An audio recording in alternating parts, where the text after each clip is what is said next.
Greetings, this is Father Brian from the Liberal Catholic Union, and today I want to make a video talking about what it means to me to be an independent Catholic and what the independent sacramental movement is. So, first confession, this is my first video for YouTube. This is the first time I've sat down and consciously attempted to work with this format, so I apologize in advance if it's weird or wonky. For the last 2 years, I have considered myself a reconvert to Christianity. When I think about this or when I talk to people about this, what I typically say is I grew up with kind of a Christian-ish background. My mother is a very devout woman, and my father is a professed atheist. And what this largely meant as I was growing up is that my father generally did not let anyone force us to go to church or to accept religious ideas or anything like that. So I grew up very loosely, though, learning the stories of the Bible. I come from a family with a strong tradition of very devout women believers. And so I grew up in a general Christian milieu, but didn't ever particularly identify as Christian. And for maybe from the age of 14 or 15 until now, when I'm 46 years old, I have been very interested in the spiritual life, and how that is largely manifested for me is studying esoteric traditions and largely Eastern traditions. So for many, many years, I was involved in various forms of Hinduism, and for extremely long period of time, I was involved in a very devout way with various forms of Buddhism. And I've also practiced forms of Western esotericism and ceremonial magic. And this has kind of been, this has totally been my background. And it's largely the background of my community of friends and people that I interact with. I've been living in liberal-leaning cities for most of my life that are very open to different forms of spiritual expression. So that's kind of the path that I've gone down until about 2 years ago, when I feel like a big culmination of my spiritual practice, and I was on the path to actually being ordained as something of a Buddhist priest in a Buddhist lineage, and began to have meditative experiences of God and of myself as spirit soul, and really felt compelled to begin to reinvestigate the Christian tradition. And this corresponded a lot with, I've got the sacred coffee, which is necessary for any kind of important conversation.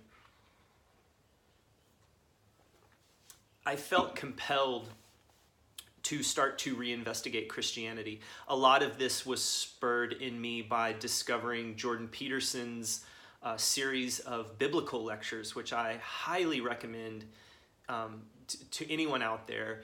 If you think you know what Jordan Peterson is about, or if you feel like you could disengage from any of the political things you might disagree with or agree with about Jordan Peterson and investigate some of his theological ideas, you'll get a sense of something else that was feeding me in this return to the Christian tradition. Because I have a very esoteric practice-oriented background, that's just how my spirituality works. And so when I began to reinvestigate Christianity, I wanted a Christianity that seemed to be alive with this fire of the Holy Spirit that I had experienced through my meditation practices and my devotional practices. I wanted a Christianity that recognized sacred ritual and magic. And when I say magic, if you hear me use the word magic in this video, what I'm referring to, the most basic way I can think of referring to it, is the interaction of spirit and material, of composing rituals and prayers that allow this interaction of the Holy Spirit into the material world. I wanted a Christianity that worked this way and that recognized this and that was meant to be alchemical. And if you hear me use the word alchemical, what I'm referring to is this process of inner transformation, the process of spiritual liberation and enlightenment that requires this fire. I wanted a Christianity that operated in that way, and one of the things that I felt drawn by the Spirit towards was the Catholic forms of worship, not the Catholic Church. I knew there was no way I could ever become a Roman Catholic. There's just aspects of it. There's aspects of the theology of it and the politics of it that just do not jive with me. And but I was drawn to the worship in the Catholic Church. And in the same way, I was drawn to the worship in the Eastern Orthodox Church. But again, I recognized very quickly that there was no way I could fit myself into that container, the container of an Orthodox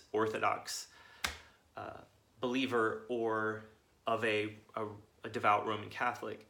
But I loved the worship, and I love the sacramental nature of things like baptism. One of the ones that was deeply stirring to me is the idea of marriage as a sacrament.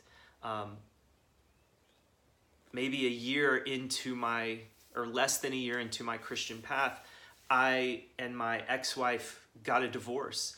And this was a very a profoundly traumatic and inspiring, in a very fiery, painful way, time for me. And I began to recognize that for me, I want my love relationship to be of a sacramental nature, to be a holy and divine thing. And I saw this in the sacrament of marriage in Catholic worship. Again, not in the form of the Roman Catholic Church, but in the aspects of the worship, right? The Mass, the ceremonies of marriage, the traditional wedding vows, these kinds of things, I began to see their sacramental nature. And so I was trying to find a place where I could fit into a church that I could investigate this. And like I said, I very quickly saw I could not be a Roman Catholic. I could not be an Eastern Orthodox person. And I began to look around at Gnostic churches. Now, some of you watching this may have never heard of what a Gnostic church is, or what that even means, or what is Gnosticism. And you can search things on the internet. You can contact me. There's tons of information out there. Some of it very, very good. Some of it very, very whatever. But just for the purpose of this video, we'll just say that in the early time of Christianity, there were various scriptures around, more than what are contained in the New Testament that we have in our Holy Bible. There were other scriptures. There were other stories of Jesus. There were other stories of the apostles. There were other traditions of Christianity that existed. And when I say Gnostic and that I was looking at Gnostic churches, since around the 1800s, largely starting in France and other places in Europe, and particularly in France for the influences on me, you had people who were reviving, in their minds, they were reviving what some aspects of ancient Christianity might have looked like. And they were consciously working with the forms of sacramental worship. So things like the Eucharist and the Mass, but with a very different theology. And the more I investigated these things, the more I really started to feel like, wait, this is kind of where I am. This lines up with a lot of what I'm looking to do. And so I began to investigate that. And what I discovered is not only are there are people like Episcopalians and Eastern Orthodox who identify openly as Catholic and who practice Catholic liturgical worship. There are people known as independent Catholics, and some of them are very, very old, starting around the 1700s with bishops from the Roman Catholic Church who broke away for whatever reason, and some of them are very, very recent and new. But they're all actively working with sacramental forms of worship.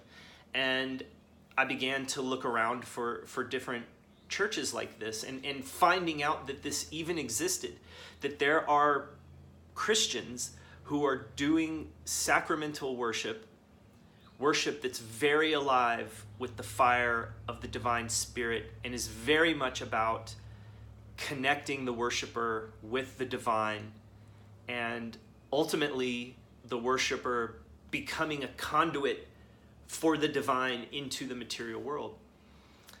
This exists. This is an aspect of independent Catholicism. And this is what I mean when I say I'm an independent Catholic. So I also mentioned something called the independent sacramental movement. Well, what is that? So there are also people who identify as Eastern Orthodox in an independent way, independent Orthodox. So they maintain the forms of worship of Eastern Christianity, which are, I think, something like 12 to 1500 years old. But they don't wrap them in the container of the manifestation of the Eastern Orthodox Church. They are actively experimenting with what other forms of that may look like. And so these people make up the independent sacramental movement. There's movements, it's a very broad thing, but it's independent churches working sacramental worship, right? This is the independent sacramental movement.